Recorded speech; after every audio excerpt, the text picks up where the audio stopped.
Yeah, yeah.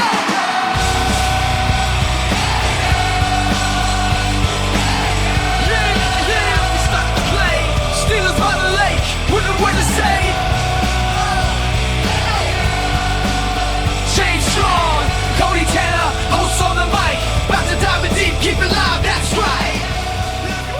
Welcome to the Steelers by the Lake podcast. My name is James Strong, joined once again by my co-host Cody Tanner and special guest Nick Pretzel. Gentlemen, how are you on this Victory Monday? Oh, Victory Monday. I'm doing fantastic. Nick, how are you doing? It's a Victory Monday. Can't be anything but. It is. It is. Oh, my Lanta, James. We can't forget about you. James, how are you doing today? You already know how I'm doing on this Victory Monday, buddy. We're popping them. Yes, it's just an energy drink. It is not a beer.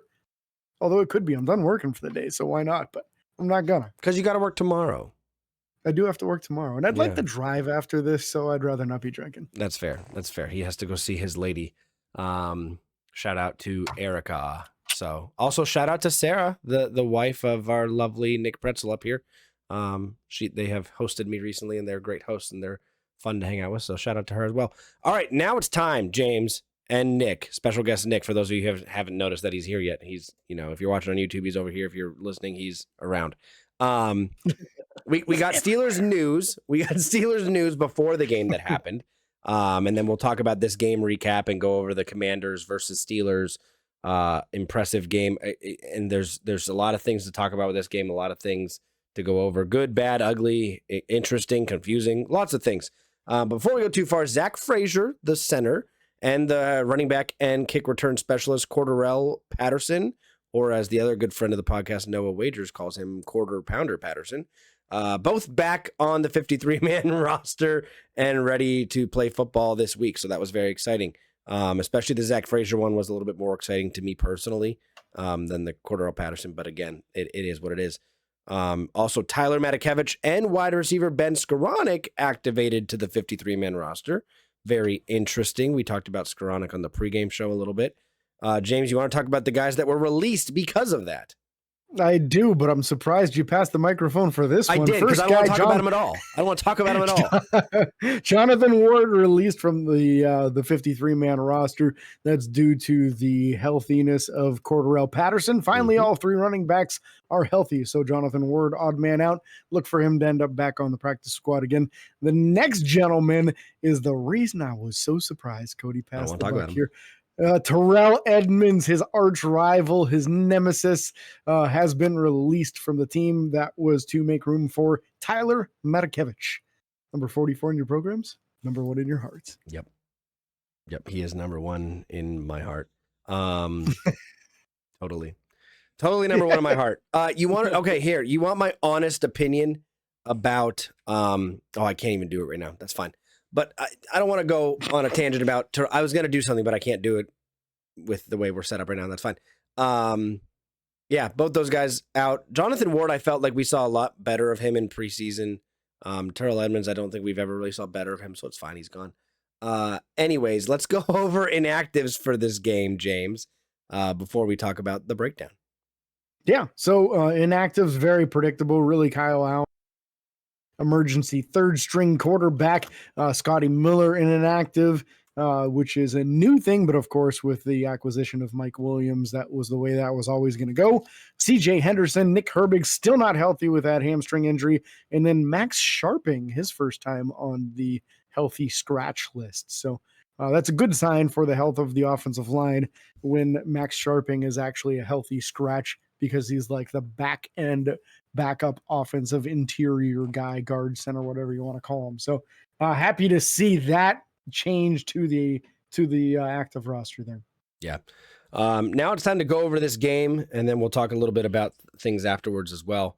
But initial thoughts on this game. Nick, share any initial thoughts you had on the game. We'll bounce it to James, and then I'll share anything before we go with the positional breakdown that we normally do. Yeah, I had a lot of notes that I took down on some of the plays here, so I'm sure we'll get into those. But I thought overall I was very pleased with it. I saw a lot of breakdowns going into the game of just previous play from both teams and people given their thoughts on the matchup going in. And I can't count on my fingers or my toes how many people were counting the Steelers out of this game. So to come out with a victory, even when I thought we played a little bit sloppy, is a huge win in my opinion. It shows that if we do things right and better, we can do even better than we did in that game, which I think all in all is a net positive. I don't think we played our best, but we came out with the victory and with some tidying up of a few penalties and misplays here and there, and some better hands for a particular DB. We will do a lot better moving forward, and I'm very, very pleased with the result and outcome, if I'm not entirely pleased with the product that was put out. Yeah, no, that's fair. James, what you got for the game overall? Yeah, I agree with Nick that there were definitely a decent amount of sloppy moments in this game that could be tidied up, but it was an instrumental game for the progress of the season. A lot of non-Steeler fans will point to the schedule of who Pittsburgh has played so far. Well, it's no wonder they're 6-2. They haven't played any good teams. I'm sure both of you guys have heard it. I'm sure a lot of the listeners and viewers have heard this as well, right? I like to immediately point back to the fact that the Falcons are looking pretty good now, and we really owned them week 1. Chargers are looking pretty decent, and we put a beating on them as well. So to me, this was a very instrumental game that you had to win for people to start taking you serious. Now, this is just step 1. You got to continue this. You got to beat the Ravens. You got to beat the Eagles, the Chiefs, some of the other elite teams that are still remaining on the schedule. We have some of the best teams in the entire NFL on the schedule remaining still. This was one of the top teams in the NFC. So to win this game, even though it was only by a point, still a very important thing to do to be taken serious on the grand scheme of things on the season. Yeah. And then just a fun fact here. This is the first time, if I'm not mistaken, I'm double checking my facts before I say something that's incorrect. This is the first time in the entire season that Pittsburgh scored at least 7 points in every quarter. And it just so happened we scored exactly 7 points in every quarter. So we have had games where we've scored more points in quarters. I think we put up 14 in the fourth one game and 14 in the second one game and stuff like that. But this is the first game that we did put up at least 7 in every quarter. So another slightly sadder fact, it's also the first game where we allowed any points in the third quarter. Yep, that was on my list of things to talk about, which was very sad. So, yeah, I mean, Pittsburgh has been a second half team throughout the season so far. I mean, maybe except for one game, I think we might have put up two scores or 3 scores in the first half, which was really impressive. But yeah, losing that third quarter streak of not allowing any points was really sad, especially with just how I thought methodical that first drive Washington had out of the half was. They scored pretty quick and easily on that drive, it felt like. But again, my overall things here is we're seeing still, even though Russell Wilson threw his first interception, we're seeing improvement from him. 3 touchdowns. All those passes were good passes placed in only a position that the wide receiver could get it. One of them placed in only a position that, and tight end. One of them passed in only a position that George Pickens could catch, it felt like. So not even a wide receiver, but George Pickens specifically. And then I also felt that the defense played well, even though there were a lot of, and we'll get to this, missed calls in this game. TJ Watt easily could have had a safety if they called holding on a pass rush in the end zone. We could have had a blocked field goal if I don't even know who it was coming off the corner. I think it was Dante Jackson. Held very, very bad and blatantly. Right across the face. Yeah. So before we even get to this, I mean, because we're going to get to the breakdown later on, any of the fans of Washington or any of the fans that just hate Pittsburgh that want to say, the refs gave it to us with that first down that they called at the end of the game, that first down they didn't give Washington. 2 things that we need to explain here. And James, I think you're going to like that we're getting into the nitty gritty of this real quick. Forward momentum forward progress when you're moving backwards only matters in the end zone. If you catch the ball in the end zone and your momentum takes you out of the end zone, it's still a touchdown because you had possession of the ball across the plane. If forward momentum does not matter if you're going backwards for a first down line, because the play doesn't stop when you pass the first down. So if you move backwards after catching the ball and you have it beyond the first down, and then you yourself move backwards, that forward progress does not count because you're not fighting against anybody and the play doesn't end when you get past the first down. For anyone who has an issue with that, that's the definition. That's how it works. Period. Now, I understand that ball was really, really close. They could have put that down in 2 or 3 different spots, and you would have said, that's a fair spot. And 2 of those might have been first down. The other one might have been not first down. It doesn't matter. That play did not define the game. Don't care what you say. We missed the blocked field goal. We missed the safety. It is what it is. They had a chance to win. They didn't win. Anyways, let's break it down. Let's get into the Russell Wilson conversation, James, and talk about these players and how they performed. Yeah, and also on that play you were just talking about there, I don't think anyone knows that rule better than Steelers fans, right? Yep. Because for years we watched Deontay Johnson catch the ball and start running backwards, get tackled behind the first down marker, and it didn't matter that he caught it past it because he went on his own accord backwards. Yep. Been that rule the same way since the beginning of football. So if you don't understand that, I'm sorry, but maybe pick up a book and learn the football world a little bit more. Don't drop that mic. Russell Wilson, don't drop that mic, James. It's expensive. Steelers pen. There you go. There. Before I get too far, too, I forgot to do this earlier in the show. Shout out to Tanner McCall. Tanner's still listening to the show, still watching us after all these years. Joe reached out to him yesterday. Joe Wasinski, good friend of the show, also reached out to him yesterday and found that out. So Tanner, appreciate you still listening. Good to hear you're doing well, buddy. Russell Wilson, very up and down performance in my game, in my opinion here. When things really mattered the most, when you needed to get that touchdown, when you needed to get that conversion, he came through just enough times, right? As Cody mentioned earlier, all 3 touchdown passes were perfect throws, either where only the receiver could get it, or only specifically George Pickens, as Cody mentioned on that one throw. Not too many guys are bringing that in, but George does that sort of thing. So you have to be encouraged by the 3 touchdown passes. Obviously, we would like to see a higher completion percentage, but I felt like a lot of that was Russ running for his life because the protection was breaking down pretty quickly on a pretty regular basis in this game. I think a little bit of that is just the pass rush, and it seemed like a lot of twists and stunts being ran by Washington that was kind of confusing the interior specifically. But you just got to do a little bit better job of protecting him and giving him time if you want to see that protection or that completion percentage go up a little bit higher. Because there are a few times he just had to get rid of the thing. Yep. No, I agree. I felt Russell played fairly well, took too many sacks. I mean, there's only 3. It wasn't a huge number, but I would have liked to seen a little bit more ability to either extend plays or at least get the ball away and not take those loss of 23 yards. 14-28 does not look good. But again, 3 touchdowns, 1 interception. I mean, you're putting points on the board. 3-to-1 ratio is phenomenal in the NFL. Mm-hmm. Most quarterbacks in their NFL career don't average a 3-to-1 ratio. So that is very impressive, to say the least. But again, I thought the biggest thing we saw from Russell in this game is those moon balls. We talked about it. That's his specialty. That's why they brought Mike Williams in. They thought that would be a good thing for George to have, and it's proving to be the case. So with all of that being said, I thought this was a good game for Russell because of the same reason that Justin had good games where he didn't lose it. And that sounds worse than what it is. I'm not like saying, Russell didn't do enough to win or do this or that. He threw 3 touchdowns. Pittsburgh, unfortunately, couldn't stop Jaden Daniels and this offense and the running game. They had 3 rushing touchdowns, which, again, one of those was because of a short field, which we'll get into that a little bit later. Actually, we can probably get into it now because it's technically a passing stat.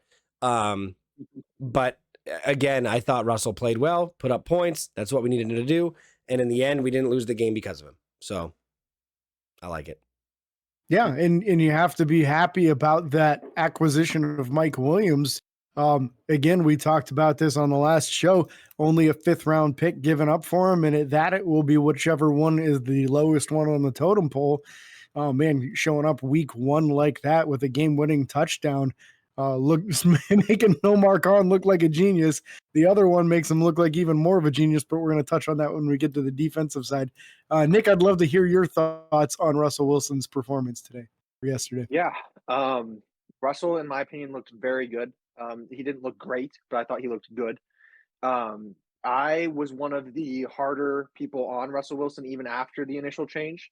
I thought he looked a little rusty in the first game and my comments on the videos evidence that. You can go check back and see my comments on how I thought he was underthrowing and how he made some poor decisions. And there were still some plays where, as both of you mentioned, he held on to it a little too long or just ran the wrong way and ran right into the oncoming pass rush, which again, not entirely his fault. The line was not giving him as much protection as he needed. But as I was watching the game, I was actually texting a good buddy of mine. Shout out to Jim Schillinglaw down in Cody's old stomping ground in Texas. Yeah. But he was getting a little mad about the moon balls. And I was like, that's what we brought him in for. That's why we brought Mike Williams. And, he puts those balls up there where only our guys can get it. And sometimes it's going to end up being an interception. And in my opinion, it's a little surprising that this was the first one. But I'll take it. And I thought overall he managed the game well. And like you said, in those moments where we needed him to come out and be a hero and bring out the big play, he brought out the big plays. And it was sometimes to George Pickens on the sideline, sometimes to Mike Williams in the end zone, a couple times to Calvin Austin and Freiermuth over the middle, which I'm loving us using the middle of the field more and getting Freiermuth more involved, especially near the goal line. So I'm really enjoying seeing what Russell's bringing to the offense. I am happy to have been wrong on the Mike Tomlin decision to switch there. And I'm looking forward to seeing more of it, especially with the Mike Williams connection. He was only brought in on Tuesday and he had a very limited package and we saw immediate payoff from it. So like James said, Omar Khan looking like a genius, and I'm excited to see more of that genius play out through the rest of the season. And real quick on the interception, the ball wasn't drastically overthrown. I felt like George Pickens didn't find it early enough. I would agree. But at that, it ended up just basically like a punt. It was like 40 yards down the field. Pickens was able to down him while he was still on the ground, so there was no return involved in the play. I mean, there was a return involved in the play, but it didn't count. Yeah, a return that should not have counted. Yes. Yeah, and I feel like also like George is probably going to get some flack for the way he treated the guy that tried to block him, but he knew the play was over. Yeah. Like, George knew that he touched the guy. He knew that he was down, and he knew that guy was about to try to take a cheap shot at him, and he wasn't going to let it happen. So I kind of respect it. George is becoming not a laughingstock, but just a hysterical person to watch play football because of his antics. An elbow drop last game. Elbow drop last game, which I don't even think he meant to do that. It's awkward. He does things. He tried to jump stiff arm this week, which if you've ever tried to stiff arm somebody, being in the air while doing that does not work. That's not how physics work. I saw a TikTok earlier that talked about that. It's hysterical. Like he's button mashing out there. He's literally playing Madden as a little kid, just hitting every button on the thing. I mean, Saquon Barkley is too, but it's working with a spin move, backwards hurdle. I mean, it's insane. But watching George is hysterical because I genuinely think after watching some things and doing my own research and kind of getting to know George a little more, I do feel like he's a good guy. I don't feel like he's the drama AB like that we've experienced in the past. He's just a little bit of a diva in how he expresses things in moments. And it's not, I don't think it's necessarily unhealthy right now. I think it's just really funny to watch. I mean, even how he tries to throw blocks with his back and like, it's just a humorous to watch him play football.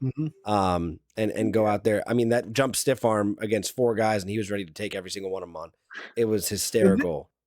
And he had that jump cut on that one deep ball too, where he juked out like four guys when he did it, and then he tried a second one. And it's entertaining football, and some of it is producing some really nice results. He looks like a deer galloping through the street, dodging cars. Literally, his stride is long, man. His cousin right here on my wall. Yeah. But, how dare you shoot him? I definitely can agree with that, James, on the interception. I honestly thought that the interception was a little bit on Pickens because I thought if he looked like he hesitated a bit there. And if he takes 2 more steps, he gets at least a hand in there to break it up, and it's an incomplete pass. Or do a George Pickens play and just one hand it and bring it down. So honestly, I think George knew it too, because like you said, it was Mike Sanderstill, who you and I were both high on during draft season, who George then decides to go full John Cena on and after the play. I think letting a little bit of his frustration of knowing, I could have taken 2 more steps and prevented that. But yeah, no, I think that was a little more on George, and I think he knows it a little bit too. Well, you guys want to stay in the wide receiver room since we're talking George Pickens as much as we are? We can. Let's hop over.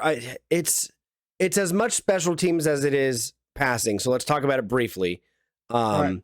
The Miles Killebrew pass on 4th down, 9 times out of 10, I think that's a bad call. This time, the way that, and James, we talked about it before the show, I'll let you share that. The way that you have that audible set up to where when that, it's literally one on no one. That blocker, that gunner, he's not a gunner. The jammer came over and was going to blitz and try to block the punt. Whatever audible set up to where Miles Killebrew can just say something or make a noise or whatever he does to get that snap.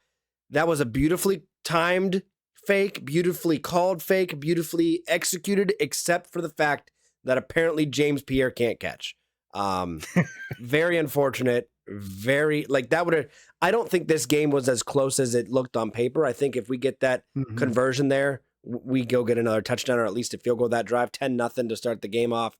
I don't think you allow James. We talked about that. I think it was you I talked about. The Commanders had no momentum up to that point, so I'm not upset with that at all. So again, James, I'll let you talk about that special teams play real quick, and then we can move on to the wide receiver room.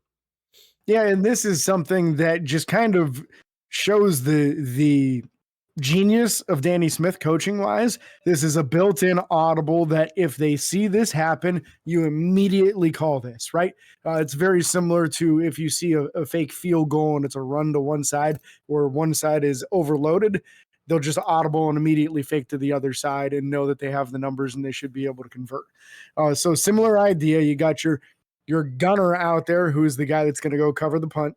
The jammer's the defender opposite him. He comes in and is going to attempt to block the punt. In doing so, there's no one out there. Automatically is a direct snap to Miles Killebrew, who's the personal protector on the play. He throws a great ball, and James Pierre is 5 yards past the first down marker when it hits him between the 4 and the 2 in his chest, and just he can't come up with it.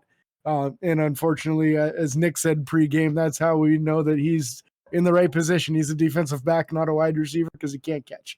Yep. So just unfortunate, because who's the other gunner out there? It's Ben Skoranek, a wide receiver. So had it gone the other way, and I think that's probably part of the strategy there, is if you're going to leave somebody uncovered, you leave the DB uncovered, not the wide receiver. Yep. But had it gone the other way, I bet Ben catches it and runs for 20 or 30 yards before somebody gets to him. Yep. So just a little bit of bad luck, but a perfectly executed play outside of that. So you can't really be upset with that. If you are, it's kind of irrational, because the odds are in your favor executing that play the way it was. Yep. Yeah, 100%. Bouncing back to that wide receiver room that we're going to talk about, George was 5 receptions for 91 yards and a touchdown. Mike Williams was 1 for 1, baby. He only needed one shot.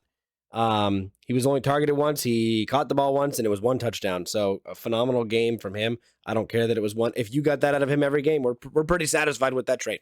And I think there's a genuine chance we do get that from him. I mean, he wasn't in there very often, and when he was, we mostly used him as like a decoy. Up until the one play where it was, that was designed to go to him. That was the first read option, in my opinion, based on looking at that play, and probably was designed from the coverage. That was probably a Russell Wilson decision. So great play from him. Jaylen Warren had 2 receptions for 29 yards. Good job with run after the catch from him. Calvin Austin 2 for 20. I thought he had a quiet game, but he was targeted 6 times on paper, which is crazy to see that number. And then Pat Fryermuth 3 catches for a touchdown on that quick out route over there on the goal line. Darnell was 1 for 6, and then a couple other guys were targeted with no catches, including that unfortunate James Pierre target. So I don't know what you guys want to talk about specifically here. We talked about Mike Williams. We talked about George a lot already. Pat, being consistent, always being a downfield target, red zone target. So love that from him. I felt like Russ wasn't on the same page necessarily. Not necessarily on the same page. He was just a little bit off with Calvin Austin all game long. And a lot of times in those situations, Calvin had his guy beat. Yep. So if the two of them start getting in the same page with this, as far as where Russ needs to put the ball to catch Calvin in stride, we're going to start seeing a lot of big plays out of Calvin Austin. And I think we're going to see less and less going to Van Jefferson in upcoming weeks. I felt like this week was going to be the transition week where you saw a little bit of Mike Williams. I think next week we're going to see a large amount of Mike Williams and less of Van Jefferson, and I think that's probably a good thing. I don't hate Van Jefferson. I just think Mike Williams is a better receiver, and we're going to see better production out of him than we've seen out of Van Jefferson thus far. So I'm really optimistic to where this wide receiver room is going to go in the future here, and happy to see a little bit more targeting to Pat Freiermuth, because man, he's a good weapon. Just get him the opportunity, and he's great at yards after contact. In the most reliable hands probably on the team, in my opinion, as once again shown here with 3 targets and 3 catches. Yeah. The other thing I'll say real quick about the Calvin Austin things, there were a couple times where I was frustrated with the choice to pass to him because he was downfield felt like he was being thrown a jump ball in double coverage. Was very confused as to why we were doing that when we have guys like George and Darnell and Pat and now Mike Williams on the team, all these guys that are much better at jump balls and deep balls than Calvin Austin, unless you're going to put it right in his breadbasket when he's running, past somebody, which we almost got to see that. Unfortunately, that didn't pan out. But again, hopefully they can get that kind of reeled in and perform those plays a little bit better next week. And Calvin Austin is definitely a deep threat down the seams and down the sidelines. If he's in single coverage and can beat his man, he's pretty fast. So we talked about that. Nick, do you have anything else you want to talk about with any of those receivers? Yeah, I'd like to see a little bit more of Calvin Austin in some slant routes as well. I think with his speed that he can easily burn guys, especially if we can get George and Mike Williams on the exterior to pull some guys away from the middle of the field, get Calvin Austin on a quick route across. That's going to be dangerous. I'm looking forward to that immensely. But also, I'd like to see another guy that you just mentioned, Cody Darnell Washington, get involved a little bit more. We've loved seeing some of the mismatches we got with him earlier in the season when Justin Fields was at the helm. I'd like to see a little bit more of that with Russell Wilson, because that man is a mountain. And there's a reason his college nickname was the Pterodactyl. He has a wingspan like no one would ever believe. So to see him get involved a little bit more, I think will open up things as well, or at least different opportunities. And I saw him on the field quite a bit. It just, the packages didn't open up this game. So I'm sure he will get those opportunities. It just hasn't come to fruition yet. And as Russell Wilson settles in more to the offense, I'm sure we'll see it. You know what I think is a really underrated skill for Darnell Washington is he's really good catching the ball, right? We see him catch it darn near every time it's thrown his direction. The ability of that man, who is extremely tall individual, to get his shoulder almost to the ground when somebody tries to tackle him is just incredible, man. The first guy almost never gets him when he has the opportunity to get that shoulder down, because he just plows him. He somehow gets that shoulder like inches from the ground and just trucks whoever the first guy is every single time. And I think that's just a unique skill set for a guy so big and so tall. Yeah. His wingspan, so to put in perspective, he's what, 6'7"? Yep. Yeah. His wingspan is 6'9" and change. Mm-hmm. So he's a big boy. He's a big boy naturally, but his arms are also just, ginormous in length. So again, let's go ahead and bounce to the running back room, and then we can talk about the offensive line here. I thought the running back room it played well, but it was quiet. Najee Harris only averaged 2.5 yards per carry on 21 carries for 53 yards. Jaylen Warren was the lead back in yards with 14 carries and 66 yards with a 4.7 average. And then Cordarrelle Patterson, 3 for 14. George had a run. Russell had 4 for literally 3 yards. Anything crazy. I did not think the holes were there the same for Najee as they have been in the past. And I don't know what the problem was. If it was just the quality of the defensive line that we were going up against, which I don't think it was. If we're dealing with hidden injuries, or if we're not getting the reads right, or if there's one play that I think Broderick was going down the line and he just forgot to look to see if anyone was coming from the outside. I don't know what the problem is there, or if that was just not as high up in the play design this week, if they were more focused on passing the ball with the addition of Mike Williams. I don't know what happened there. James, maybe you have something to say. I would say that I think that we're seeing a little bit of what we saw safety into the ball, and then it's just one. James, go ahead and say that again for me real quick. So I feel like it's a lot similar to what it was early on in the season, where when Najee's the running back, they bring a safety up and put an extra man in the box, which makes it very difficult to account for everyone in the blocking scheme. Yep. So I felt like he had some holes, and he hit a few nice runs where he'd hit like that 8 to 10 yards, but a lot of them where he's running go.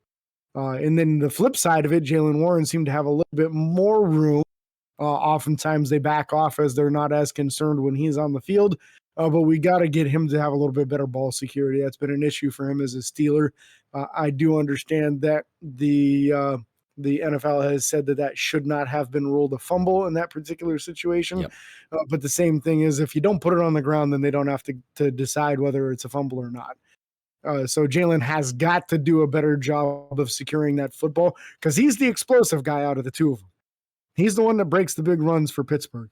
So got to see him securing that football, especially in that situation where you're about to put it in for a touchdown.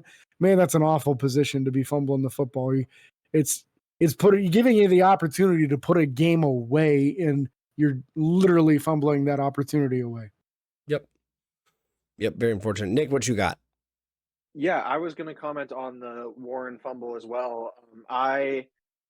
Big proponent of letting the refs not blow that whistle so early. I believe it was during the Raiders game, or potentially the Giants game, maybe both, where I felt they were blowing the whistle very early and calling forward progress way too soon. So as much as I hated that we lost the ball on the play, I was very happy that the refs didn't just immediately blow the whistle and call forward progress. I think they do that on us way too much when we get positive gains that get pushed back further.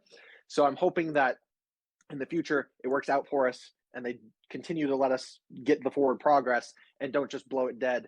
Now, I also hope they rule better and don't call it a fumble, but that is what it is there.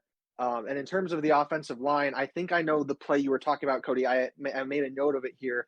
Broderick Jones went towards the interior of the line, where all of the blocks had already been met. And then there was, I believe it was Frankie Louvu comes in and gets a sack on Russell Wilson.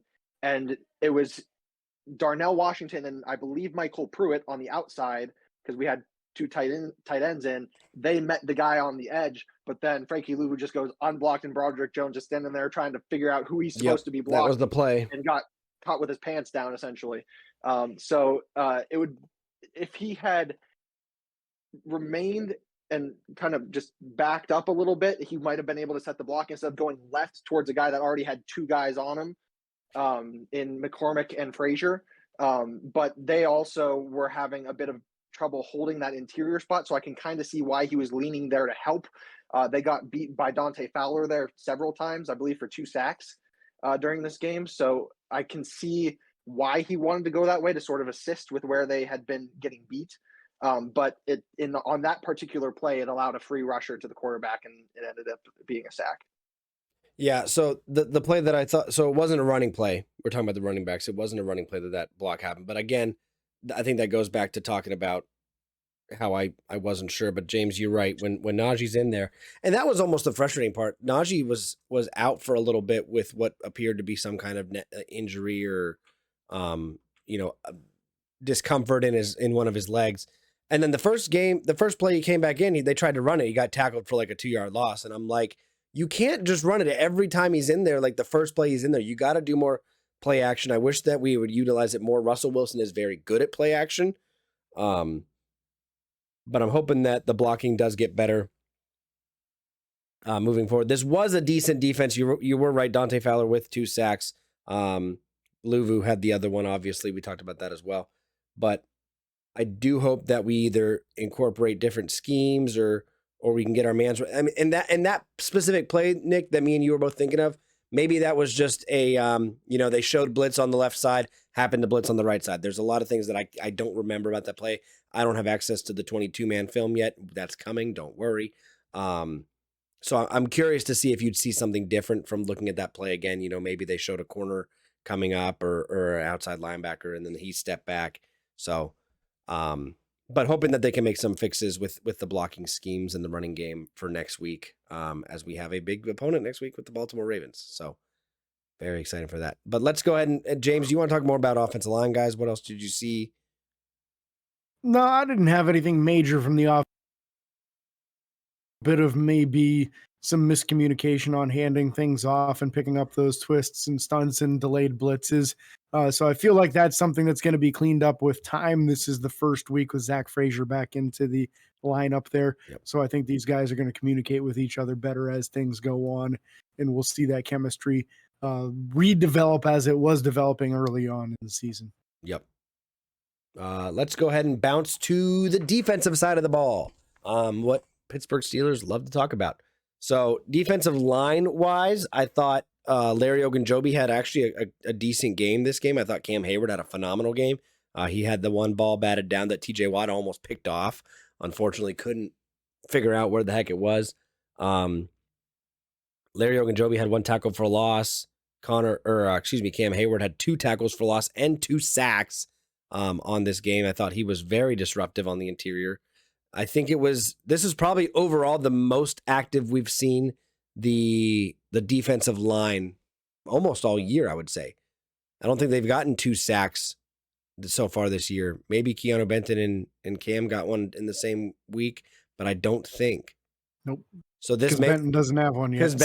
So this is honestly the most active we've seen out of that interior defensive line, if you don't include those outside linebackers that we've seen all year. So that's good news, especially when you got to see what TJ was going up against all game long. So I don't know if you guys have anything else you want to say. I thought, again, Cameron Hayward, Larry Ogunjobi had really good games.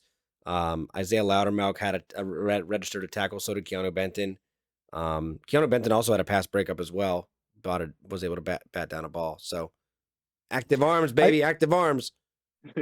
I think for me, a dominant performance from Cameron Hayward, and a lot of what we're getting used to with Larry Ogunjobi, where he makes one flash play and then the rest of the game disappears. Mm-hmm. Especially if it's run at him, he is really struggling in run defense. And is just not a scheme fit in the 3-4 defense at all. And it has a lot to do with his lack of length in his arms. He can't get off a block to save his life. When you do see him trying to make a tackle on the run, if he does make it, it's because he got penetration and he beat his guy. It's never a stack and shed situation where he gets rid of the blocker. And a couple of times I saw him attempting and diving at legs as he's going backwards and getting driven into the ground. So I differ from you on how Larry's game. I thought it was one good play in a rough game outside of that. I also didn't think Keanu Benton had his best game. A few times we saw the run game just being funneled towards him and him just not holding up. And I think a little bit of this is because he got himself in better shape this year, dropped a few pounds so that he could be better as a pass rusher. And in so doing, has a little bit less sand in the pants against the run game.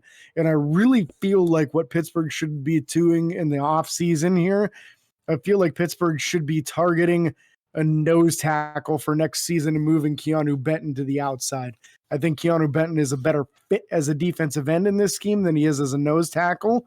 And that's something that if they're able to make that change, I think that this defense is going to look way more stout against the run.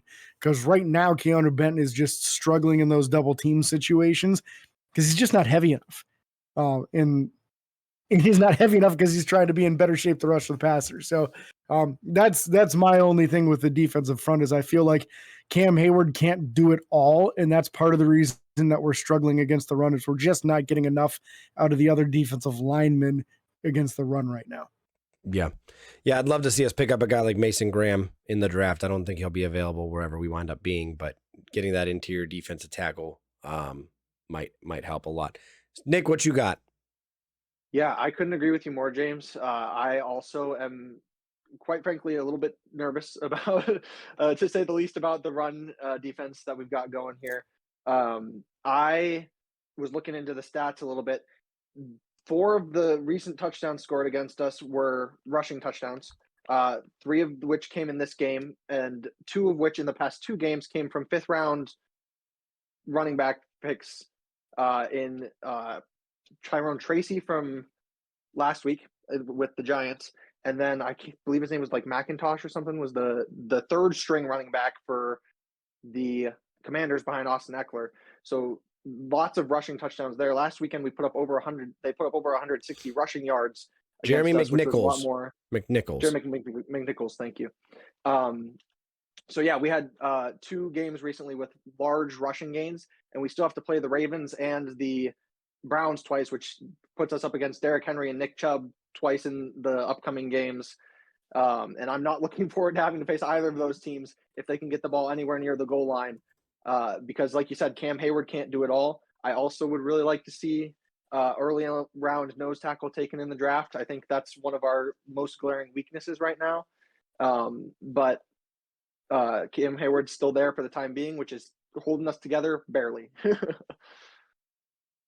Yeah. And going back to look at this real quick, Derrick Henry is averaging 6 yards an attempt right now. So that is, I mean, that's huge. You also have Lamar averaging, actually, they're both roughly averaging 6 yards per attempt on their rushes. So going to be very interesting to see how Pittsburgh handles that running game next week as we enter into the first of many divisional games. Since, we decided to wait till the end of the season to play any of them. So that'll be very interesting. Moving on to these outside linebackers, I thought that they had a phenomenal game, given the fact that they were being held almost every single play. I think once I saw that TJ was getting held and it wasn't getting called, I think I counted 4 plays where there were blatant holds that I feel like you see called every single game. They weren't like little bit here and there. They were like arm up around the neck, holding as TJ's already passed the defender.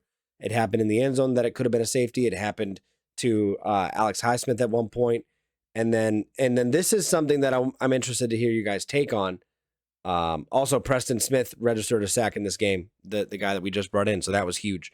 But I want your guys' input on something. I know that the NFL is all about player safety, this and that. I believe that player safety was the issue that led to Alex Highsmith's injury in this game. And we'll get to more about the injury after the game. But I felt like Alex Highsmith was kind of pulling up, not wanting to fall on or basically tackle Jalen Daniels in this game, and it led to him kind of awkwardly stepping and then stepping on Jaden Daniels' foot and leading to an injury. What are your guys' takes on that? And then also talk about the outside linebacker room. I think just a little bit of bad luck there with Alex Highsmith. How many times does somebody step on another foot and not roll their ankle that severely? So I don't necessarily say that because of a player safety rule, that's why Alex Highsmith hurt himself in this situation. Just more bad luck. And boy, is it bad timing too. My thing with the outside linebacker room right now is these guys are getting the quarterback in an incredible fashion. Just like you said, a lot of holding penalties not being called that should be called. My concern right now is what happens this upcoming week. Alex Highsmith is expected to be missing 2 to 3 weeks at the minimum with this ankle injury. They are doing an MRI on it to see if there's any severe damage. It looked awful the way he wasn't even willing to put any weight on it. He was clearly in a ton of pain.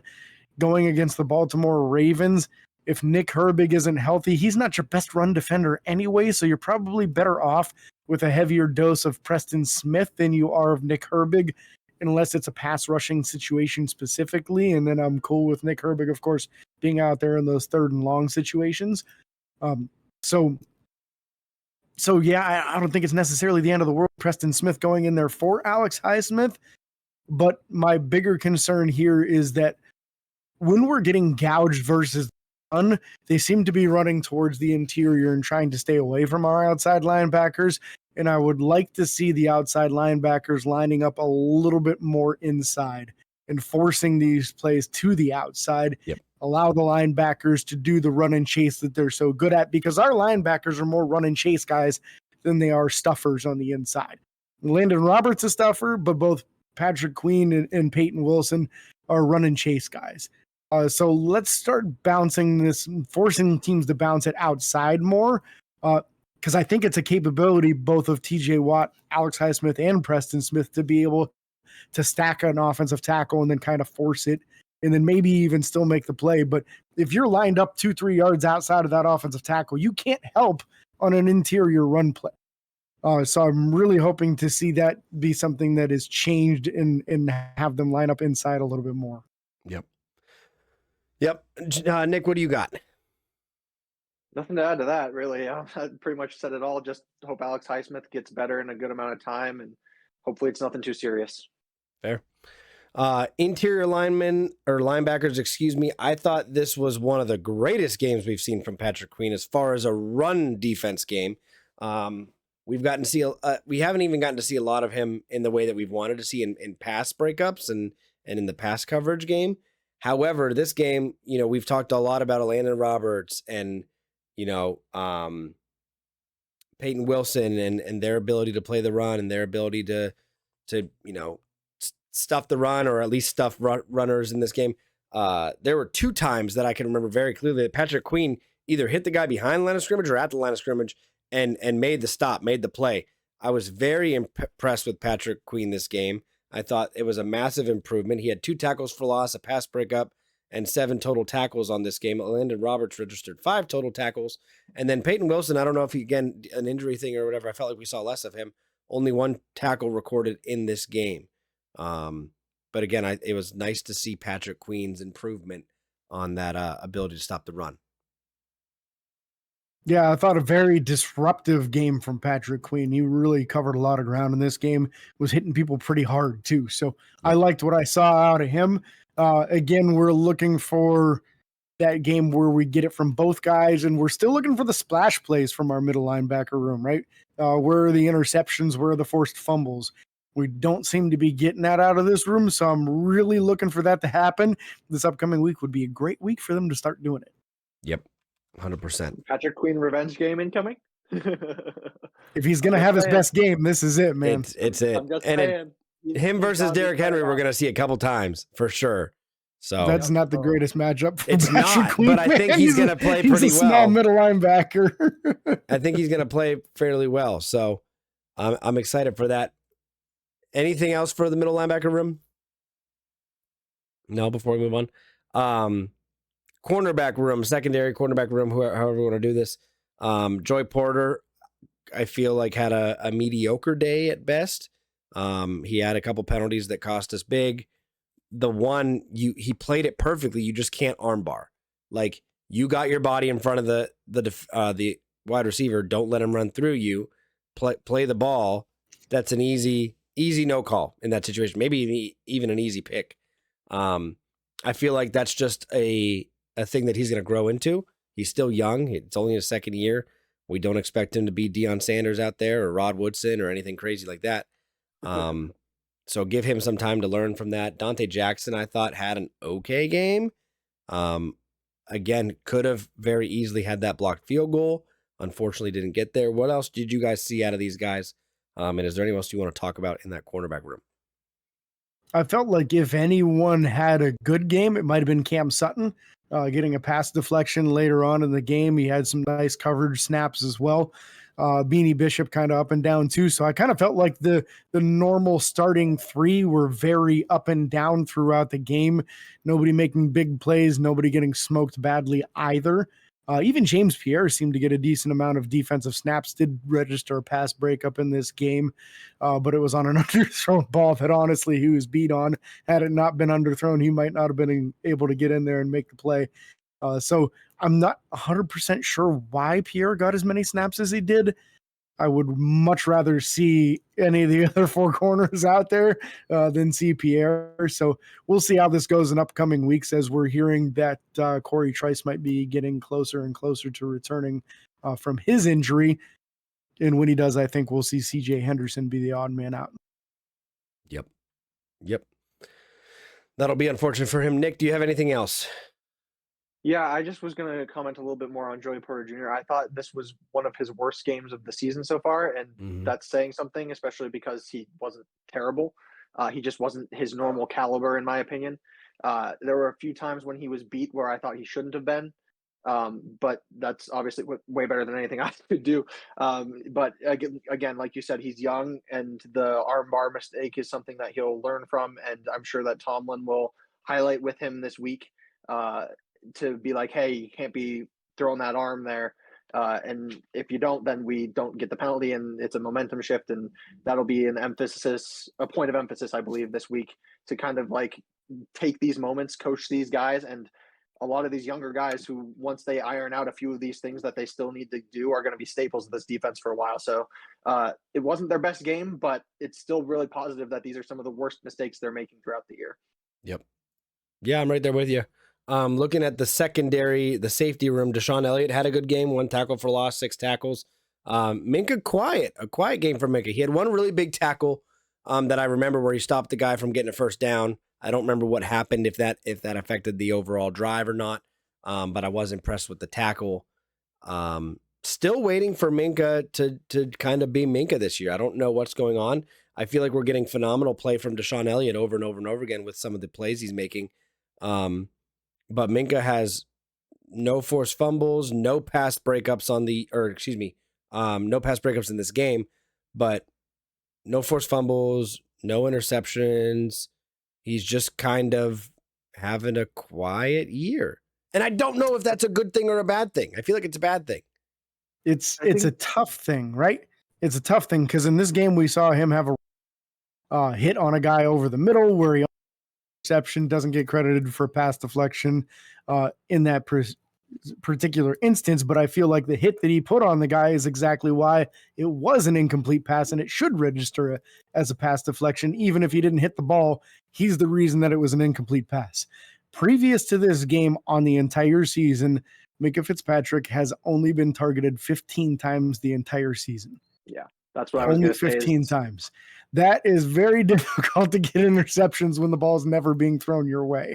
And I think that's exactly what's going on, is literally quarterbacks are doing it kind of like how Aaron Rodgers did against the Steelers in the Super Bowl that the Packers won.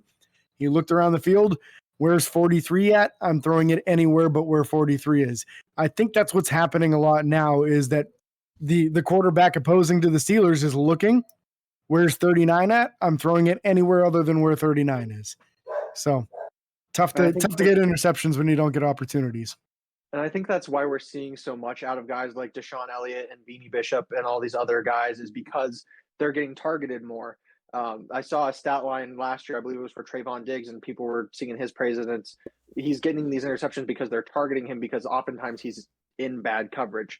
So they're going away from Minka because he's blanketing the guys that are around him. And like you said, James, when he lays those big hits, a multiple of the targets that have gone his way this year, he just lays the guy out, and the ball falls incomplete, even though the guy had a great chance of getting his hands on it.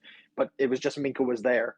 So if they can throw the ball anywhere from 39, like you said, like the Aaron Rodgers scenario, that seems to be what they're doing from what I've noticed. Yeah. Yeah. So interesting to see how the year's playing out for Minka. It's a good thing to some degree that he doesn't have the stats. It's a bad thing to some degree. I don't know how to, when you talk about the number of times he's been thrown in his direction, it's tough to kind of talk about that and put value on his playing time, because imagine what would happen if it was Terrell Edmonds. I mean, let's be real. It'd be much, much worse than this. So again, you got to take the victories when you get them. Bouncing over to special teams, Cordero Patterson had 3 kick returns for 61 yards. Nothing too crazy. Jalen Warren, 2 for 56, average 28. Calvin Austin, 3 punt returns, only for 20 yards. He got plastered on one of them. And let's talk about the other thing here. Calvin Austin had one great fake on a punt potential return where he made it look like he was going to fair catch it and he was going to catch it and this, that. And then that punt wound up sailing over him and getting into the end zone. I thought that was a phenomenal play, because that punt looked like it bounced slow enough that if they had tried to play it and known where it was going, there's a chance they could have got that in really, really bad field position for Pittsburgh. So a good play on that from Calvin Austin. And then James, do you want to talk about the other special teams information here that includes one recently activated wide receiver? What are we talking about? Ben Skoranek, baby. Yeah. Go ahead. I was gonna say one thing that I like from the kick return numbers on this is that they finally kicked the ball towards Cordarrelle Patterson. He finally got some kick returns. And because he didn't do anything with those kick returns, anything significant, I think teams are no longer going to fear him. Yeah. Which is great for us because he's finally going to get some opportunities and finally get a chance to show exactly why he was signed to this team. I think we could end up with some real nice returns from Cordarrelle Patterson in the future here because of the fact that he didn't have any major ones when given the opportunity in this game. So that's actually really exciting to me, even though it's a pedestrian stat line there. It's something that could amount to big opportunities in the future here. But Ben Skoranek, go ahead, man. Talk about Ben Skoranek. Nice to have him back on the team here, huh?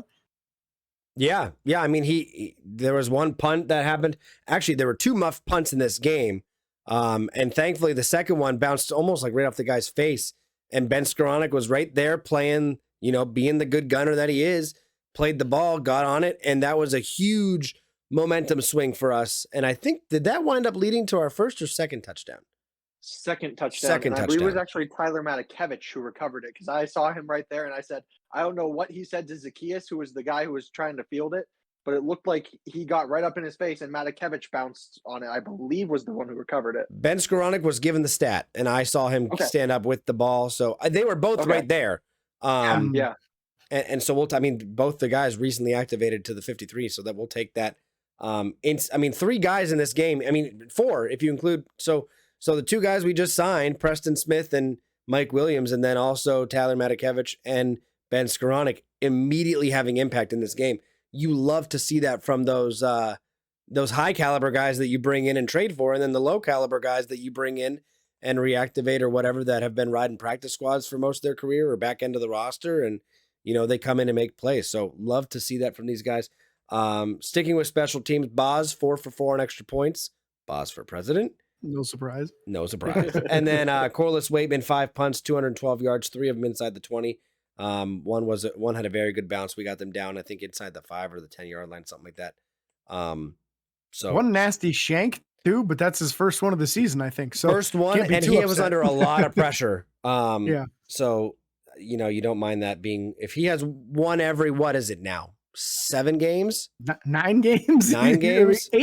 8, right? Because Cameron Johnson got hurt in the first game. So 8 games and only 1 bad punt. I'm in, man. Yeah, sign me up. That's a heck of a lot better than Presley was. Yeah. So let's bounce over and talk real quick about these injuries. Alex Highsmith with that ankle injury. If you haven't seen it, it's all over online. Just look it up. We talked about it a little bit. Only expected to miss 2 or 3 games right now. And James, that matters because of a lot of things. 1, we may have a healthy Nick Herbig. And then 2, Preston Smith. That's it, man. Looking like a genius of an addition. We thought it was maybe just an insurance policy. We'll see if we actually need to use it or not. Preston Smith might start this upcoming week against the Ravens. So not only did he have a nice game, get himself a sack, really get involved in this game and look the part. Honestly, he looks pretty mobile for such a big dude too. I was impressed with how he moves. He does. Preston Smith DB highlights incoming. Yeah, right. So guy moves good in the open field. He's got some good quickness for a guy his age, and that size of an outside linebacker is going to be very valuable against the run in this upcoming game against the Ravens. So hopefully we can see Nick Herbig come back from his injury as well, so that way there's a third guy that's a high value pass rusher that can be into the rotation here. If he's not able to play this upcoming week, I worry about the backup outside linebacker situation with Alex Highsmith expected to miss some more time. And it's really a shame, man, because when Alex has been healthy this year, he's looked incredible. He's really getting after the quarterback at a high rate, really beating offensive tackles up pretty badly. And looked like if he were healthy, he could have had his best season. And instead, now he's looking at his second significant injury on the season, which could have been a fantastic one for him. Yeah. very interesting to see this all play out. I'm excited to have the depth at the outside linebacker that we do. But again, you want to see Alex healthy. Alex has been dominating when he's in there. It's been real enjoyable to see that. And then Broderick Jones, dealing with a lower body injury, he did wind up staying in the game. Maybe that is part of the reason we struggled to run the ball. I don't know. Broderick's been fighting injuries, it feels like, all year long at this point. Maybe you got to give him a week to rest, get somebody else in there. I don't know what the plan is. We'll see what they do this week. And then we'll definitely be ready to talk about the injury report and stuff like that on Friday's show. So excited for next week. It is Baltimore week. It's week 1, technically, of 6 division games, and 6 in 8 weeks it is, or something like that. The gauntlet, including Kansas City and Philadelphia. Yep. 2 of the other opponents in that stretch. So, and Kansas City on Christmas, no less. So, yeah, on Christmas on Netflix. Don't miss it. It's going to be a good time for that game. Yeah, that's the third of 3 games in 10 days. So it's going to be a fun holiday season for Steeler fans. Merry Christmas, everyone. Yeah, really. Yeah, brutal stretch, man. Any final thoughts you guys have about this game or things you want to talk about? Nick, I know you had a lot of notes. Is there anything? We pretty much covered most of it. Let me see here, just flipping through. I mentioned the Dante Fowler stuff. I was just going to mention, the block on Dante Jackson. Mm-hmm. They almost I thought it almost should have been a face mask too, because they got around him and you see him do like a barrel roll on that. Mm-hmm. And he goes like this at the ref, and the ref just goes like this. So he watched the whole thing and still didn't call it, which I thought was a little bit out there. But other than that, just really happy about the additions of the new guys, both making an impact within a very short time frame, and especially with Preston Smith, and especially with how he's going to most likely be integral in these next coming weeks with Alex Highsmith possibly being out. I was really happy with his play this week, as well as in his presser, how he was excited about getting into a scheme that he was more feeling like was a good fit for him. So he's going to have more time to prepare this week, and I'm excited to see him hopefully have some more splash plays against a very much needed splash play team, the Ravens, that we'll be playing this week. Yeah, very excited for this remainder of the season. It's going to be very interesting. Again, it's going to be a gauntlet, as James called it. So thank you guys so much for watching or listening. Be sure to like and follow on Facebook, Twitter, Instagram, TikTok, and YouTube. Subscribe, ring the bell. It's free. It doesn't cost you a thing. Don't forget the 5-star reviews on Apple Podcasts as well. Make James down here very, very happy. And until next time, this is your host, James Cody, with special guest Nick, signing off. Peace.